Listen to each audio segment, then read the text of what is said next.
નમસ્કાર, હું રચના હિરપરા, કોર્પોરેટર આમ આદમી પાર્ટી સુરત મહાનગરપાલિકા. વડોદ વિસ્તારની અંદર સુરત મહાનગરપાલિકાનો જે વડોદ વિસ્તાર છે એ વિસ્તારની અંદર આજે આયુષ્માન આરોગ્ય મંદિર આવેલું છે. આ આરોગ્ય મંદિરની જે વાસ્તવિકતા છે હું તમને બતાવું છું. આ તમે જુઓ કે ઠેર ઠેર વરસાદી પાણી થયું છે આ આરોગ્ય મંદિરના બહાર.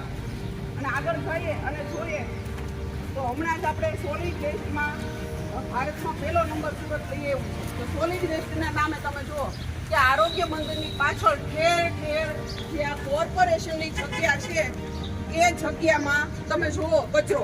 આ આરોગ્ય મંદિરની દિવાલ છે એમની પાછળ દારૂની બોટલો, અસંખ્ય દારૂની પોટલીઓ અને અહીંયા જે બાકડા મૂકા છે એ એવું લાગે છે ધારાસભ્યના જે બાકડા અહીંયા મૂકેલા છે માત્ર ને માત્ર દારૂ પીવા માટે જ મૂક્યા હોય એવું સ્પષ્ટ દેખાય છે. આ તમે જુઓ કોર્પોરેશન એવોર્ડ બી આવે છે, સુરત એવોર્ડ બી આવે છે. સત્તામાં બેઠેલા બહુ વાહવાહી બધા લૂંટે છે. આ તમે જુઓ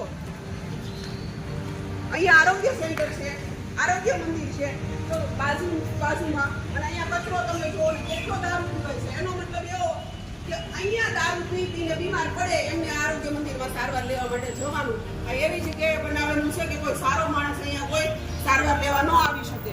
નેટ અહીંયા દારૂના અડ્ડાઓ ચાલે છે અને આ ગંદકી તમે જુઓ આરોગ્ય મંદિરની બાજુ. અને કોર્પોરેશન કોઈ વ્યક્તિના ધાબા પર ખોબો પાણી ભરાણું હોય તો તરત સ્લીપ મારીને આપી આવે છે. પરંતુ અહીંયા આટલો આરોગ્ય મંદિર પાસે આટલી ગંદકી છે તો કોઈને કેમ કઈ ખબર નથી પડતી.